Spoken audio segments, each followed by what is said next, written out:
Okay. Awesome. Welcome. Thank you guys for joining us. This is Tesla Today. My name is Herbert, and I'm very excited because there's some really good news that came out just this weekend. First of all, the big one I'm most excited about is Tesla is actually possibly rolling out full self-driving in China. Very strong rumors there. Elon's been meeting with quite a number of people. Just this morning, he met with Emmanuel Macron, who's the president of France. He met with the Samsung chip executives for semiconductor chips. And he was in Cabo this weekend. And of course, one of the big ones is he just hired a new Twitter CEO. And we need to find out. We've got Jeff Lutz joining us. He's an executive with supply chain. So we can ask him a lot of questions about that. Hey, Jeff, how you doing? Good morning. How are you, Herbert? Great. I'm doing well. Looking forward to the the shareholder meeting tomorrow. Yeah, absolutely. There's a lot going on with Tesla, obviously, as the things you just rattled off in the last couple of days. So I'm definitely looking forward to it. Okay, wonderful. Let's get going. So one of the first big ones is just this morning, Elon met with the president of France, Emmanuel Macron, and it says here that we talked about the attractiveness of France and the significant progress in electric vehicle and energy sectors. Love that he said energy as well. We also talked about digital regulation.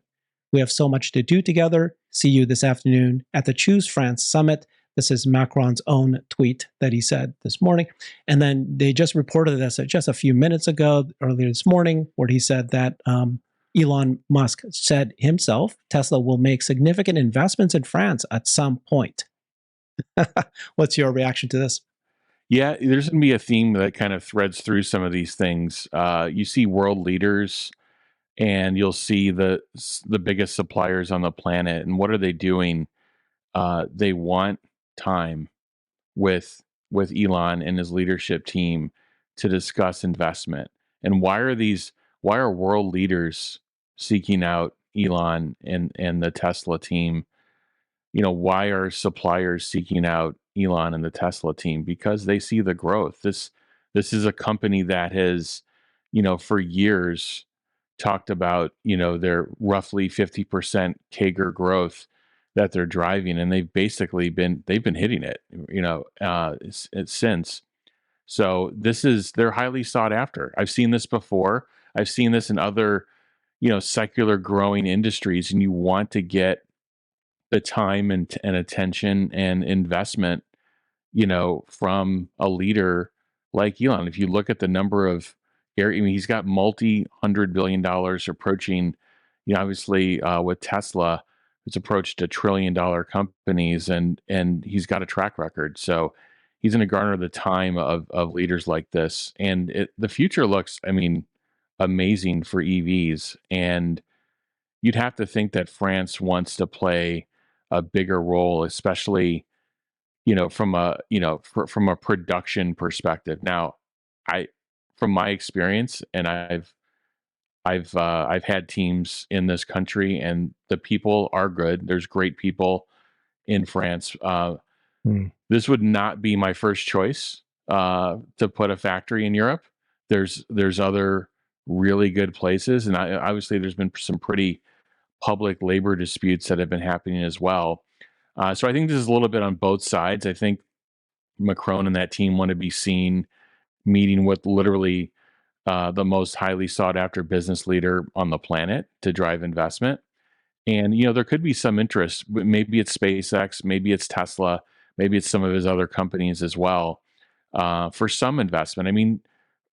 France, there is some strategic reason, geographically to be located there. And from a tax perspective, this is where the government can come in and potentially help. If you look at some of the deals that Tesla has done when they put manufacturing in a certain locale, the tax deals that they've been able to engineer are pretty. The Shanghai deal is amazing.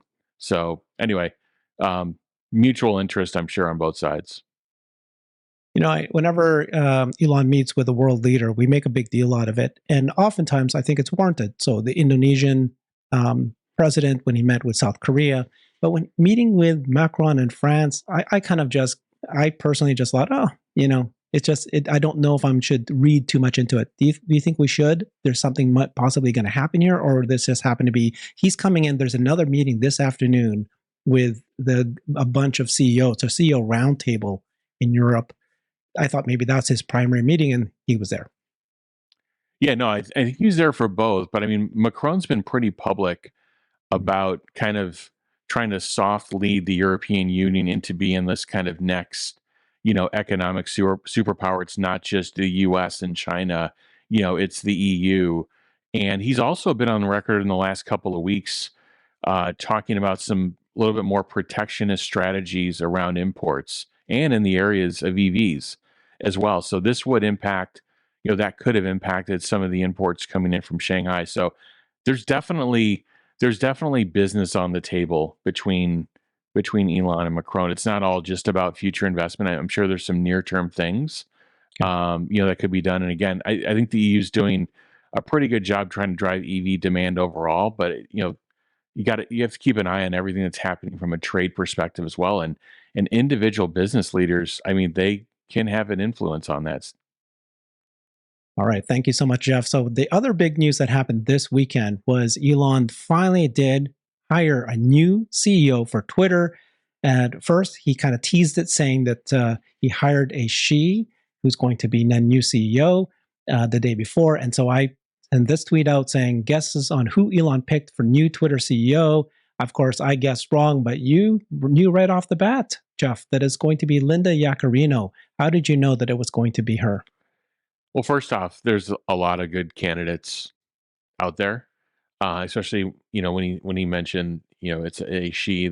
I could have thought of three or four of them, and Susan would have been on that list. So it was a good choice, Herbert. Yeah, I just saw there being synergy in terms of what he needs.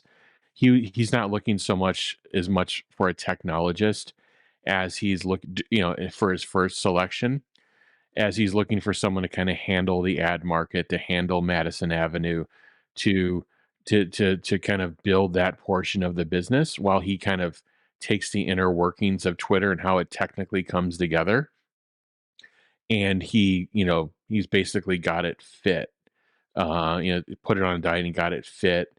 So it's working at a much lower cost structure. Now Elon did not like the ad portion of it, though the whining and dining, wheeling and dealing portion of it with ad execs. That just I couldn't see him.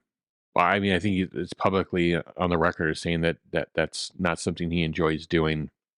So why not bring in somebody who manages all of NBC Universal, gigantic ad spend, Yeah. is well known, highly thought of on Madison Avenue. So I know there's concern about how certain things would be managed, but he still owns outright Twitter, and he's going to have obviously a huge say in policy matters as well. But I also believe that he's bringing in somebody that just it's very complimentary. Yeah, I agree with you.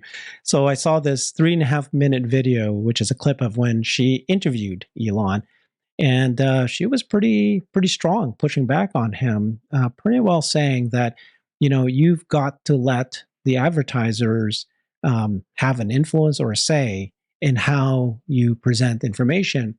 He pushed back pretty strongly too, saying this is an free speech is most important, and then but he pointed out that there's areas of Twitter that could certainly be something that could won't be would be something that advertisers would be happy with. So it just sounds like there's going to be ways that you can tweak it so that what you see is differently from other people.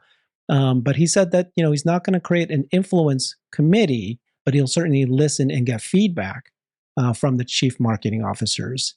So this is going to be interesting to see because there is a fine line that they both need to address. And it sounds like she's a great choice. The most important thing for us as Tesla investors is that we feel confident that Twitter is going to be, profitable. And I feel great, right? Because we knew the subscription model wasn't working as well as he probably hoped it was right off the bat. He needs to revive the advertising, and she's, the best choice to be able to do that. So the next thing that people were concerned about, and in fact, some large news organizations started to hint and just completely out of the blue saying that if he assigned a CEO for Twitter, he's probably going to assign a CEO for Tesla. And so Eva and others sent a note and asking Elon directly, Elon, please let us, Wall Street Journal, know you aren't stepping down from being the CEO of Tesla. These clowns belong in a circus. And Elon replied to her saying, obviously, bringing on Linda allows me to devote more time to Tesla, which is exactly what I'll be doing. So glad that he responded. What was your reaction when you saw this? Yeah, first, a couple of things. That was a great question from Eva, and to just directly put it out there. I think there's a couple of things to separate. One is the higher order bit here is Elon's time and devotion to a company, regardless of the title. That is the higher order bit. So the fact that Elon sees so much potential both in Tesla, right, auto, energy, and where else it can AI, and kind of where else it can go. That to me was the most encouraging thing. What title he takes to me is secondary. I think there's some importance to it. I think the street will put some importance to it.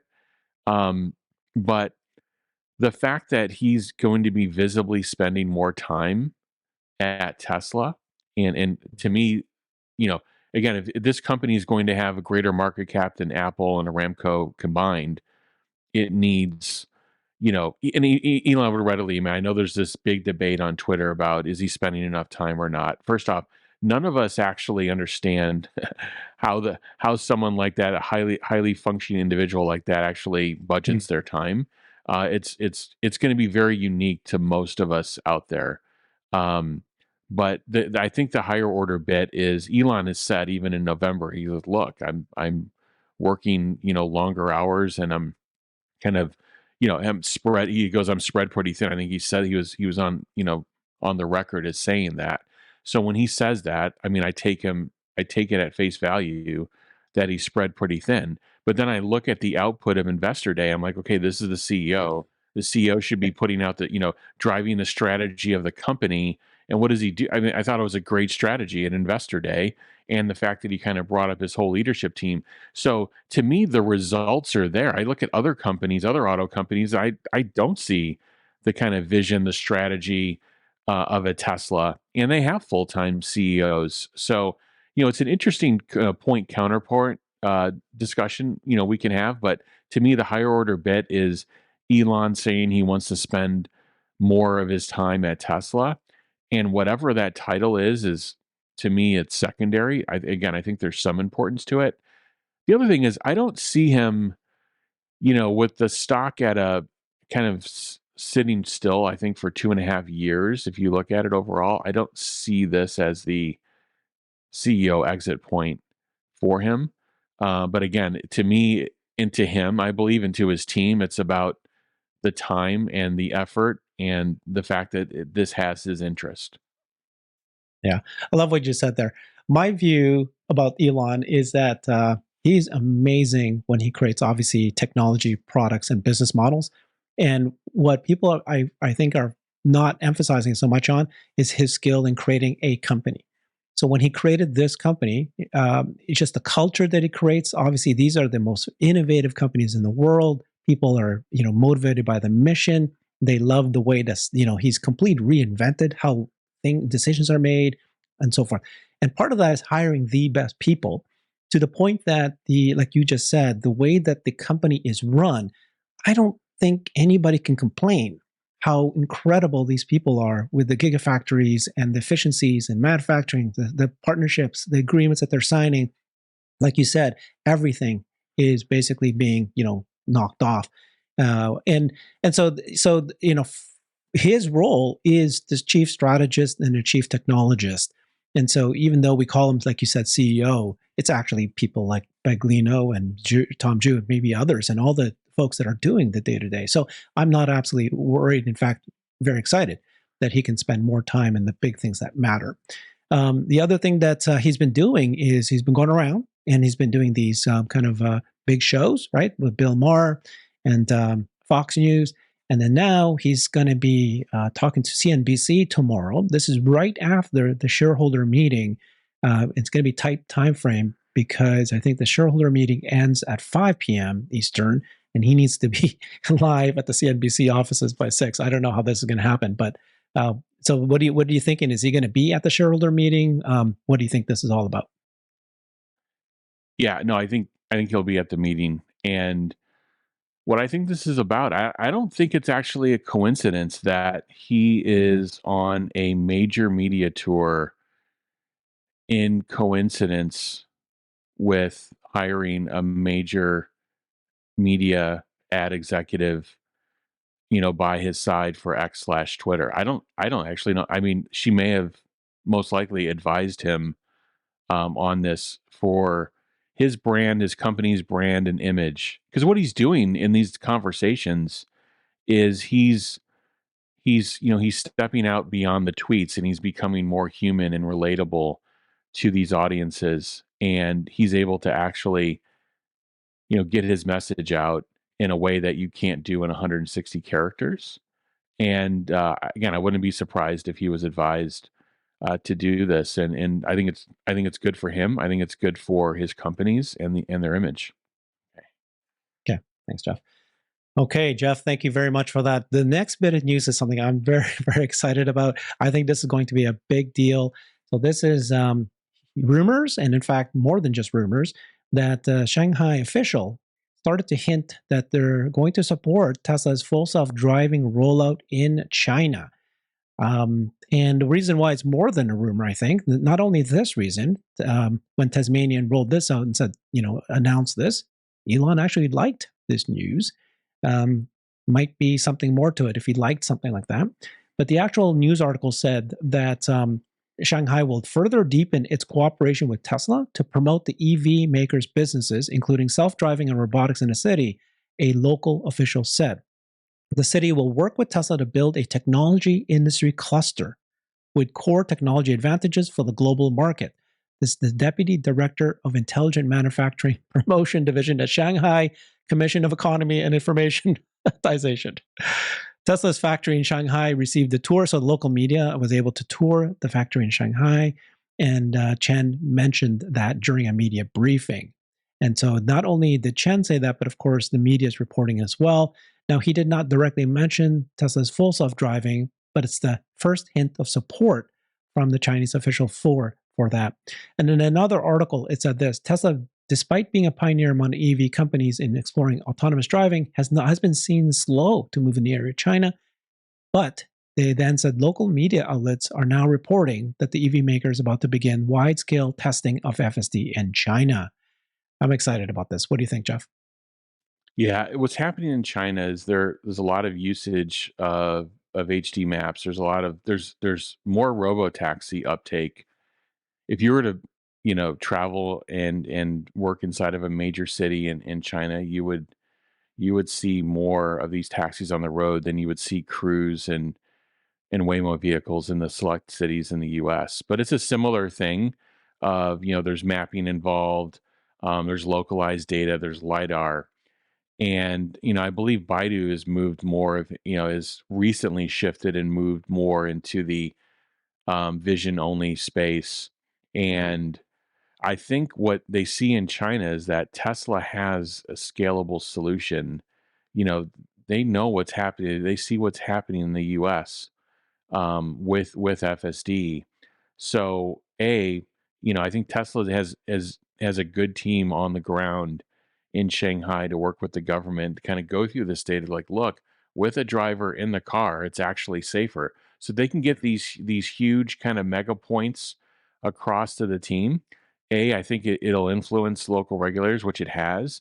B, China wants the newest and best technology in its borders. And they want it operating, they want it under test, they want it under development, they want it under manufacturing. They want access to this. Now, when I say access, it doesn't mean that, Tesla gives access to their software. What it means is they want the newest, the best technology, the best technologist in the world operating their tech in China.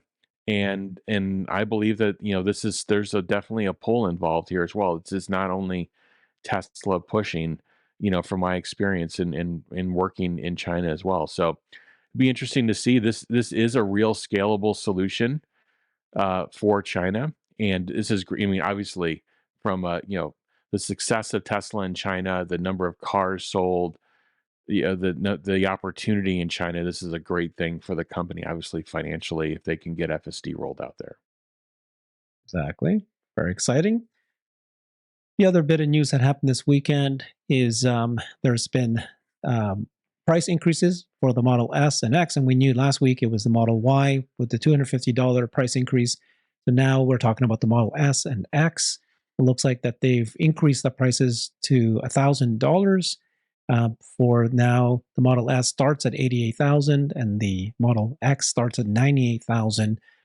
Great to see it go below 100,000. And then in addition to that, in kind of a part of saying, hey, we're going to raise the prices, but they gave them 3 years of unlimited free supercharging. I thought this was a great, great way to entice people to buy, even though they raised the prices. They're going to give them free supercharging. And then the big news, I think, for all of us, we've been waiting for this. It says here that Tesla is going to start financing for the Model S and X purchases starting as low as 3.99%. This is something that, if people have been watching Cyber Bulls, you know that Alexandra Mertz has done a full presentation on Tesla financing. She's been talking about it for months when no one was talking about it. And she finally did a bunch of research on this, started reporting it. And here we are, we're seeing this as well. The other thing I wanted to show was, before I get your feedback on that, was Elon's comment. Oops. Yeah, here it is. Elon's comment. This is just a recap of what he said at the earnings call, Q1 2023 earnings call. And he said this: I can't emphasize enough the whole, just fundamental question of affordability.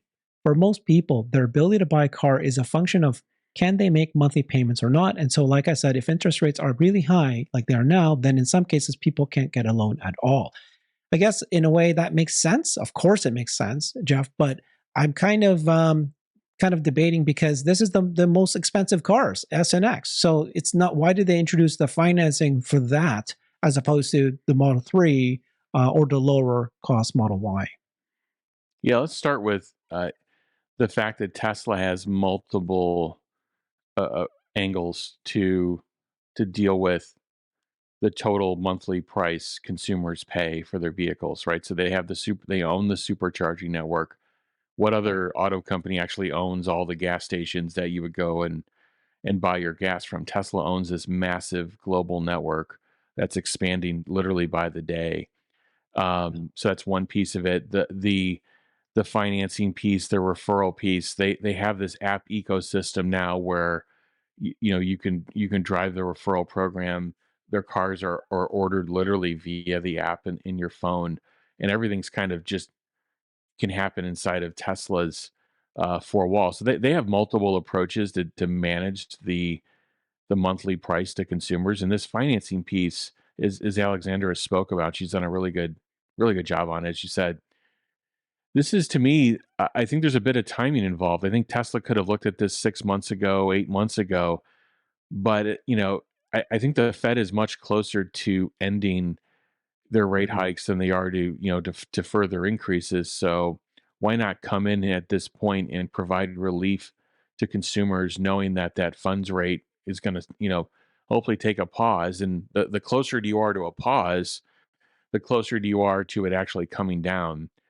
So it's not as much of a burden on Tesla. So I think a lot of this is a timing thing. Obviously, as well, they want to move, these cars that are in the 80 to $110,000 range as well. So I mean, I just think they have a number of they have a number of approaches to deal with demand, and this is why I'm glad to see them doing this. And then I think the price increases are a little bit of messaging around. Look, you've seen successive price declines, right, since the maybe late last year, the beginning of this year, and now this is a bit more of a message of like we think we're closer to the end of that trough than we are to further declines. Now they don't make any claims or they don't any pledges to consumers, but I think that's a again a little bit of a message. And they wouldn't be. I don't think again they wouldn't be if they were like hunting for ways to move. I mean, I've been in this mode, right, in building product. If you are if you have an inventory problem where you're worried about obsolescence of components, obsolescence is where you bought stuff from your suppliers that you don't have a home for, and you've either fully built up the car or you've got all the components, which is a huge cost. If you were worried about that, you wouldn't be eliminating. I know this is a little bit of a sore spot, but you wouldn't be eliminating these right-hand drive models of the product and just literally walking away from that demand. They're doing that really to get more fit in their factories to bring down their factory cogs down. But anyway, again, this is one of I think many different approaches Tesla has to reducing that monthly total monthly cost to consumers. Yeah, I have a theory of why they did this. So you were just rattling off a bunch of things that they have as levers. The other ones that you didn't mention, but obviously are, is full self-driving, insurance, the entertainment system. And so because they have this ecosystem, they're able, like you were saying, to kind of pull the strings and reduce the monthly cost. At the end of the day, it's total cost of ownership, and they're going to move, they're going to try to move folks from one-time purchase into this monthly subscription model, is what I'm thinking. And so they're going to see if they reduce and offer a financing option for these very expensive cars. Not only can it increase the sales of volume, I think it's more important to see if they're going to see increase in sales of the FSD. Because if you're just paying a monthly fee and you just lop on another 15,000 or even to $200 a month, it becomes nothing, right? With the financing. Mhm. So that was just one thought, to see how that would increase the FSD uptake and so forth, and then slowly move everybody to a subscription model. That's where I'm most excited about. Okay, You want to go so further let's out on that theory? sure, go ahead. Yeah. Think of there's a lot of thought involved in the mobile phone world in terms of the materials used and the ability to repair Mhm. um, product so it can be refurbished. If you look at the refurbishment industry on mobile phones, especially Yeah. you think of the Apples and Samsungs of the world. Again, I'm not, or let's just take OEM aside. Some of these companies are making, they could be making 20, 30 points of gross margin even on the refurbishment side. So now let's look at Tesla and let's look at, Mm. as they go and they're going to make another major step now in terms of the vehicles they build. They're going to be, entering this truck segment. They're going to be entering this Gen 3 segment, this lower tier, this lower price point car.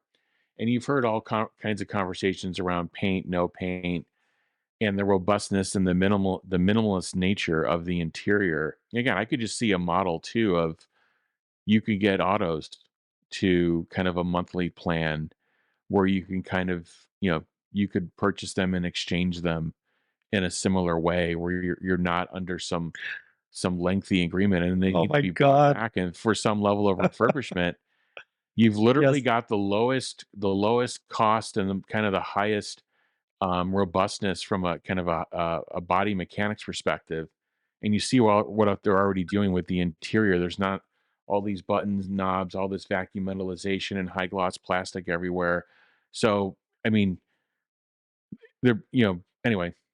It could be Mhm. you could be taken to another level in terms of taking the auto to a monthly plan. Kind of what's happened with some consumer electronics. It's just a thought. It's a theory. No Yeah. idea if it I, actually I eventually think it's a good one. happens. I think it's a great one. I mean, people do say, well, this is the auto industry. This is not the mobile phone industry. But you step back and think about it, it's very, very analogous, because you've gone from this hardware cell into becoming this more of this software cell. If we look at the iPhone today, it's really few improvements in the hardware at this point. It's almost always the software and the features and the bundling. And then what they've moved to, just like you said, is this thing where you can pay a monthly fee, and then you can switch out your phone every 2 years and get the latest whatever you want to do. And I can see something like that, like you're saying, just becomes this routine. And then eventually you might even not buy the car anymore. You're paying a monthly to get the service. Anyways, yeah, it's fun to see what's happening, but it is.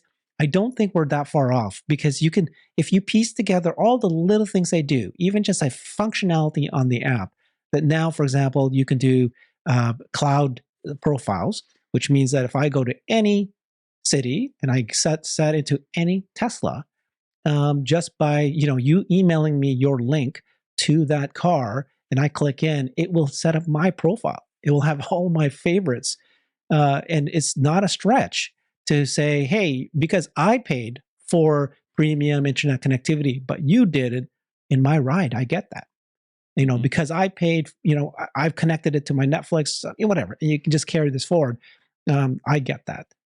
I paid for FSD. Now I rent your car. I get FSD when I'm in your car. There's all these things that they can do, but you can see why these little things that they do, it all ends up becoming something bigger at the end, right? There's going to be an app store coming soon. And then I'm curious what's going to happen with Starlink and Tesla's cars, what that might be able to offer folks. So, yeah, very exciting.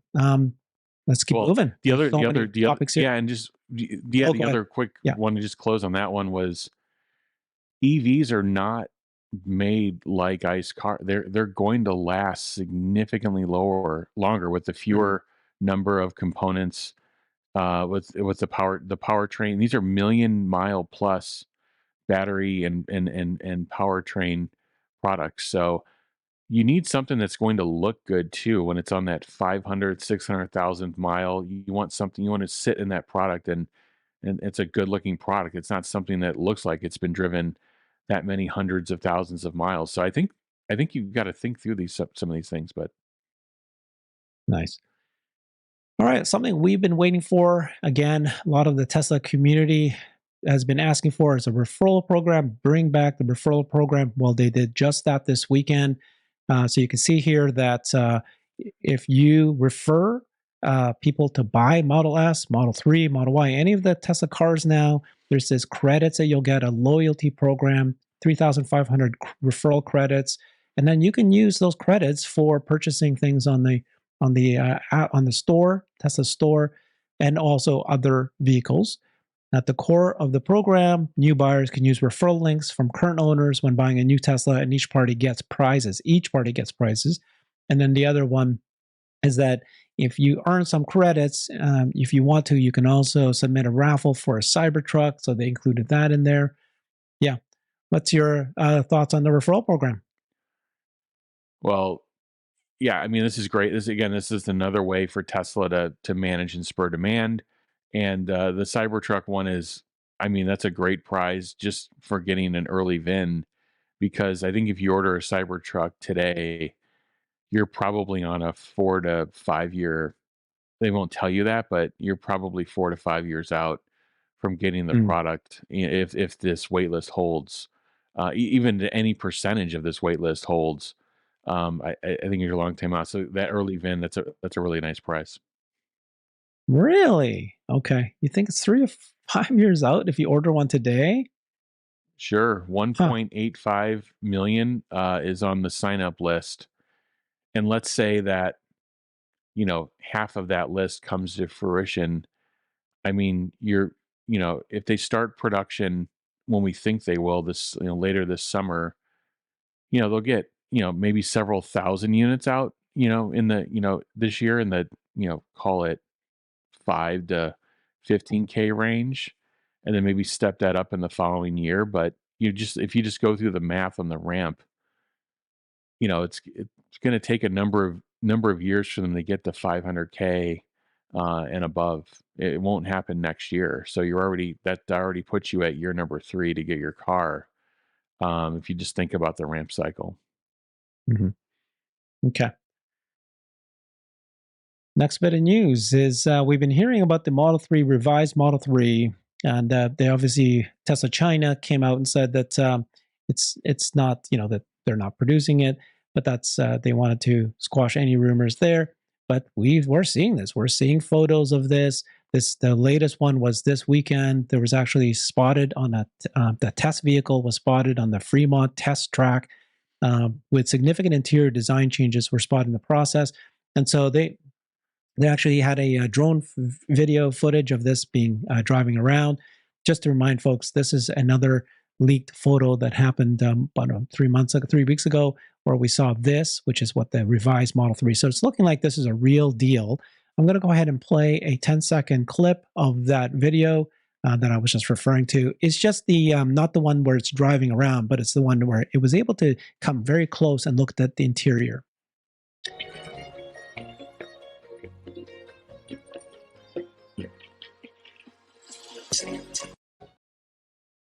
All right, so that was a quick one, but what they're saying is that if you look very closely, there's a couple things you can see. First, the driver uses his finger to swipe up on the screen before he reverses the car. This is a feature that we're seeing in some of the high-end Teslas, and so now it's looking like you can actually see, instead of a stalk, it's going to be kind of driven through the screen, which is what they're kind of doing already, but this is going to be on the Model 3. So it seems to be a standard. The second thing is they said something about the steering wheel, that it looks, again, I don't remember what it looked like, but what was what did you get out of that?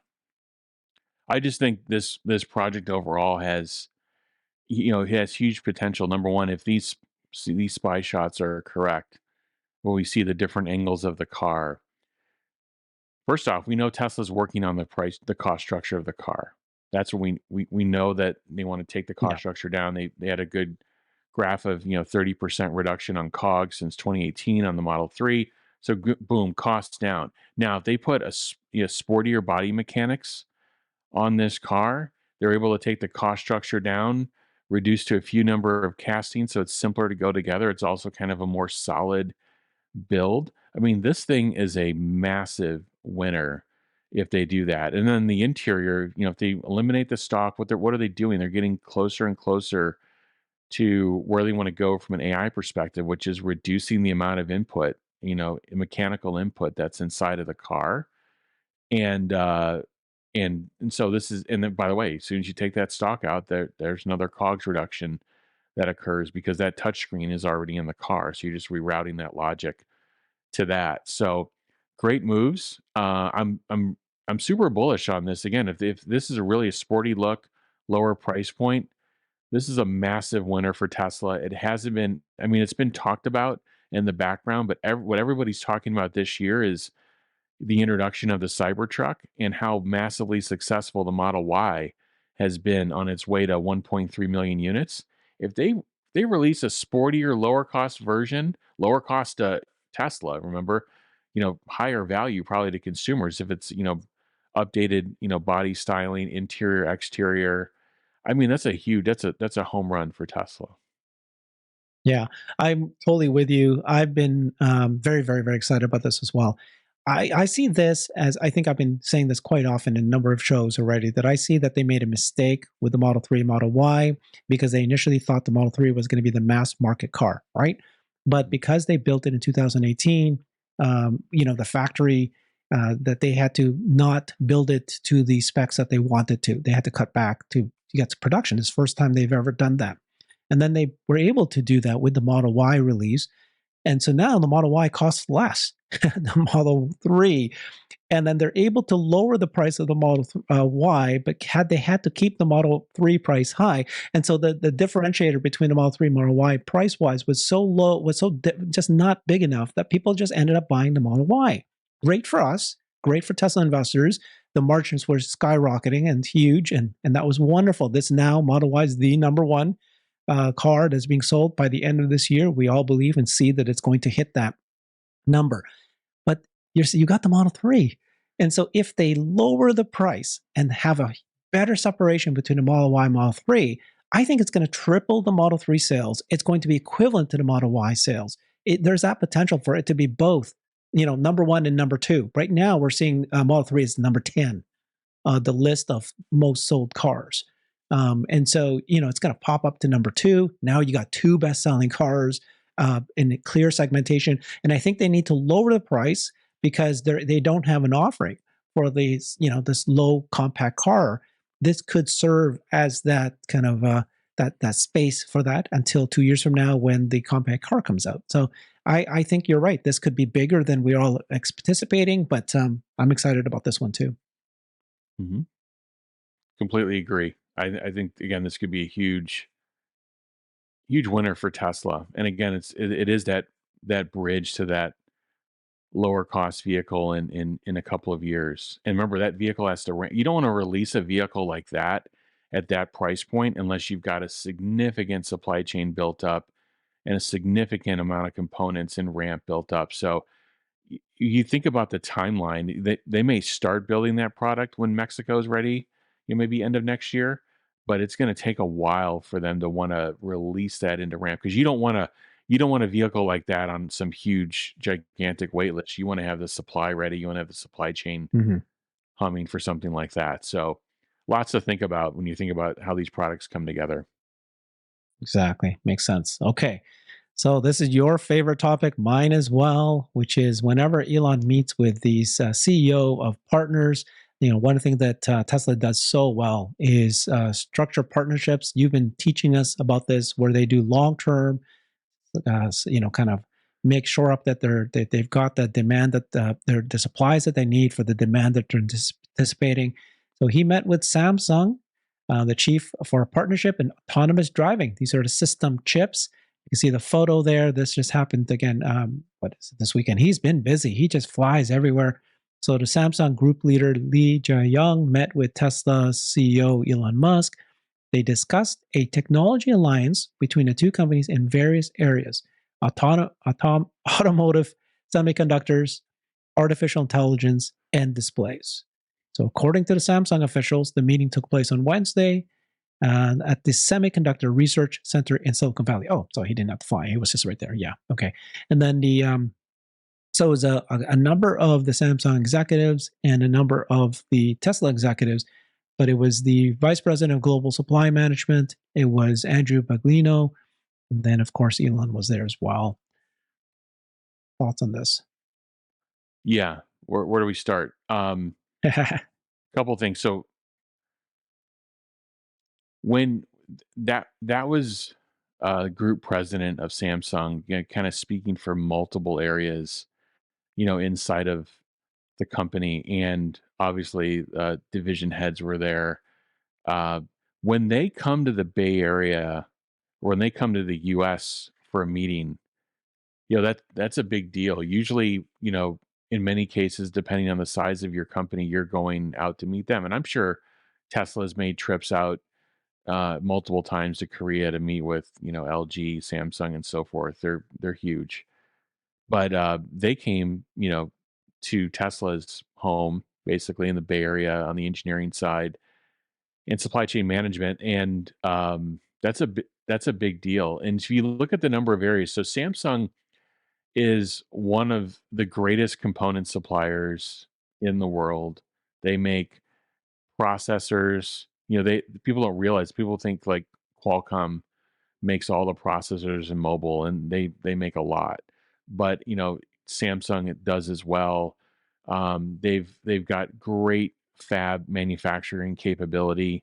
They're adding, I think, 11 facilities in the Austin area, and they're making a big investment in the U.S. And there's no coincidence, I believe, by locating in Austin. They want to work with Tesla as one of their key um, as one of their key um, customers. And when you have that kind of that cast of folks from Samsung reaching out again, they're reaching out to the industry leaders, in EV. If they see this secular growth happening in EV, they're not an OEM for EV, but they know they can be a huge component supplier. I believe they're a major source, if not the source, on the cameras right now in Tesla. These are things that Tesla would multi-source as well, but they're a primary or a lead, and they were as well on the Autopilot 3 computer. Now you never know what's happening in when you see media reports, because there are media reports of Tesla going to TSMC to fab out hardware for. I don't know what's happening. I'm not inside the company. I don't have any inside information. But sometimes there's information that's put out in the press that's that can assist either side in a negotiation. So there's definitely leverage. They were definitely here to talk about hardware silicon for Tesla AI efforts, and specifically for the for the autopilot hardware in the car. and they see where Tesla's going. They know each successive model that Tesla's done. I mean, look at the data. This is beautiful from a supplier perspective. You ship, thousands of the Roadster, great. You ship hundreds of thousands of the Model S. Then you ship millions, of the 3. You're going to ship many million. It'll be, many several millions of the Model Y. And then what's the next, this next Gen 3 vehicle? Suppliers know. They know the timelines. They know right now they need to be in there and they need to be selected to be on that Gen 3 platform. So you're going to see a lot of, and that photo op was, you know, it's always interesting these like who asked for the photo op. It'd just be Mhm. interesting to know. But Yeah, these photo ops are also done for a reason as well. yeah, I And love that. there's just a lot going on.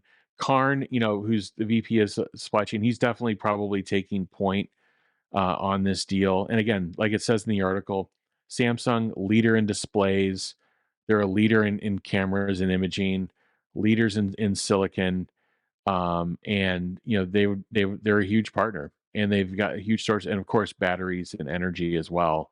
So I don't know if they're a supplier of the 4680 as well, but I'm sure that may have been a portion of the conversation, or will be a portion of the conversation. So hugely strategic partner. Again, these partners want to be in Gen 3. They want to be designed. They want to be designed in the model. If they can be cut over in the Model Y today, they'd love it because they know they have the intelligence.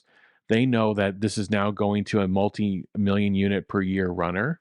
And if they could be sourced into that product and win share, they'd love it. And what does that mean for Tesla? So if you have suppliers fighting for share uh, of your business, they're going to come in. They have to edge someone out to get that share.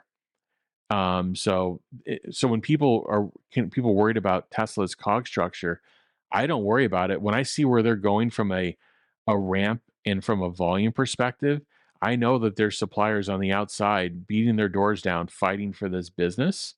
And it's not all roses. It's going to be difficult, but um, there's a lot of suppliers that want access to Tesla, not only for the next generation vehicle, which I know they're definitely lining up for, but even to get cut over into today's product to be that trusted partner. Love it. Yeah, I think you're dead on. I love this, Jeff, because look at this last paragraph of this article. It says here Samsung has been supplying third generation automotive chips for Tesla's full self driving vehicles since 2019. Samsung is competing with its larger rival, Taiwan Semiconductor, to win deals to supply car chips to Tesla. So, like you're saying, these suppliers are fighting each other. They're trying to make sure they secure this partnership. Who asked for this photo op? You're absolutely right. It sounds like it's going to be Samsung that's been asking for this. So let me pause for a second because I keep thinking about how we've had a rough year, right? We had a very rough year. And if you look at it based on stock price, but if you look at it based on milestones and progress, they're doing very, very, very well despite what they have the challenges. In fact, you should actually be so proud of how well Tesla has managed this difficult environment better than many companies, as we're seeing now as they report their financials and so forth. But the other comment about Elon, I mean, I would rather have Elon at 10% of his time than any other CEO or person you could think of at 3 times their time. Because why? Take a look at what we just covered at this meeting, just in this call, just you and I, in this show. Okay. We talked about him. I remember he just, less than a month ago, he flew to China, met with the executives and the president, the prime minister there. And they now we're hearing that there's possibly the rollout of FSD in China. He the Samsung chips that we just talked about. He met with France's Macron. He's like everything that he's doing, the referral programs, the launch of these gigafactories. It's him. It's like he just flies around. First of all, everybody wants to meet with him, and he can negotiate these deals because of where they are at today. If Tesla was still struggling 5 years ago, it wouldn't be here. But because of, like you just said, we're now at an inflection point where now we're selling, what is it, 2 million cars this year. There'll be 4 million next year. It'll be, it's just going to grow exponentially, as we've been saying. We're winning the markets. So everybody will want to partner with us. And he just makes things happen. And so he's able to, if he can negotiate with, presidents of nations, leaders, and then he can negotiate with the supply chain folks. I mean, we're going to have the best of the best. It's going to happen. Yeah, it's a much better use of his time to be in these venues versus, I mean, he learned a lot. I believe he learned a lot grinding it out in the factory and sleeping on the factory floor. If you build a product, I highly recommend that you spend inordinate amount of Right. time in the factory, while your product is being built and being part of that solution, part of the development, part of the ramp of it. You will learn a lot more than you would ever read on a report on your computer screen. But this is a much better use of his time. And so you're right. Like, just think about, the automotive industry from a supplier perspective is gigantic in the number of companies, the amount of capacity and square footage that's spread across the earth. And you have to think about these suppliers and what are they thinking right now? These suppliers know that there's an inflection point that's happening in auto where ICE vehicles are going down and EVs are going up. Okay. And BYD is number 2 right now, and they're highly vertically integrated. They make a lot of their own components. They also source from suppliers as well, but they also source a lot locally in China. Tesla, on the other hand, has all of these global factories.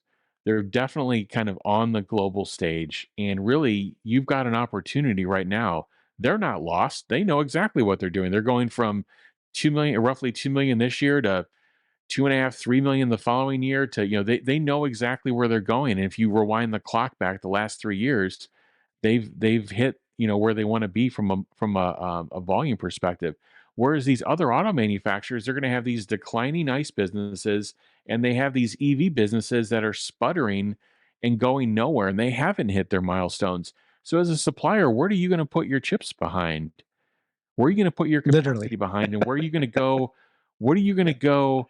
Yeah, where are you going to go fight for that business, and where are you going to go give your best pricing, your best people? By the way, this is a resource thing as well.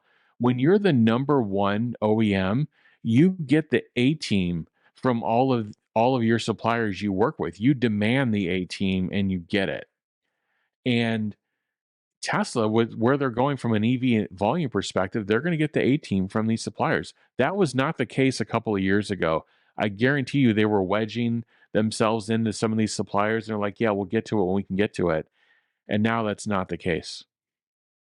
Yeah. You just said earlier that the Model 3, and they showed a slide that they were able to reduce its cost of goods by 30% from 2018 to today. And that is during the toughest period that you could possibly imagine. This is during a time when they didn't have all the gigafactories up and scaled. This was happening during a time when they they didn't have enough cars that they're selling necessarily, right? It was just hundreds of thousands instead of now we're in the millions, and now it's going to be like multi-millions. And so why and then they do the highland, so they're going to be able to put the gigacastings and all their new technology, as many that they've already developed, back into the Model 3. But you know what I mean? Like as you grow, as you get millions of cars, and then you double it a few years later, then you double that a few years later, the cost is going to continue going down. And so it's unheard of already that a car manufacturer can sell a car with, 18% of gross margin. It's like people Yeah, are like and freaking out. and It went te- down from 20% to 18%. It's like, compare that to yeah, 7.5% for other cars, yeah, please. yeah. You're kind of drowning in a puddle there. No, that's exactly right. And what Tesla's actually learning in this process, I believe the Model S came together kind of under duress. Like they had to get this car out, they Right. had to get it out, had to build up capital in the company. I actually believe the Model 3 came out in 2017, 2018 under significant duress as well. Yes. And when you bring a product out under duress, you are leaving money on the table in place of schedule. And what you're trying to do is you're trying to have your working capital be utilized, and you're ordering all these components. You just got to get product moving. And I believe what Tesla is doing now, even the Model Y wasn't so much, but I believe what this next Gen 3 is, they're going to do amazing DFX work, this design for manufacturability, Mm. before the databases for the first production are completed. They're going to get most of their kind of event driven cost reduction. I believe they're going to get it out up front. They're going to design it in to the product to purposely hit that price point. And yes, you're going to get some more price reductions over its life cycle as it scales, but you're probably not going to get as much. It's kind of hard to explain, but I believe that, I think to Tesla, in Tesla's eyes, Model 3 was inefficient when it was Mhm. released. So there was a lot, that 30% COGS is X commodities during that period as well, because commodities have been kind of going all over the place. Um, so I believe that they were able to do a bunch of what's called event driven reductions, where the engineering team says, I can swap this part out for this. I can combine these two parts together. Or the supply chain team says, look, I can bring on supplier number three and take the average cost of this component for the three suppliers down to this. And I believe that's what they've been doing with Model 3. In Gen 3, they're going to design more and more of this in up front, so it'll be more multi-sourced from day one of launch, and it will have more of these event-driven reductions actually already designed in to the product. So Tesla is maturing through this cycle as well. Yeah, we have to mention the factory is the product. And so this Mhm. brand new factory in Mexico will have the unboxing process. It's going to be so much more efficient. It sounds like the way that they described it was it's a complete reinvention of a factory. And that's why they I think that that's how I interpreted when they said that we can't just take, we're doing everything we can to take an existing production line and continue to improve it. And they're doing that with their existing factories. But I think that they've discovered a really big way to reduce costs even more. They talked about it, the unboxing process, but it requires a complete redesign of a factory. There is no production line.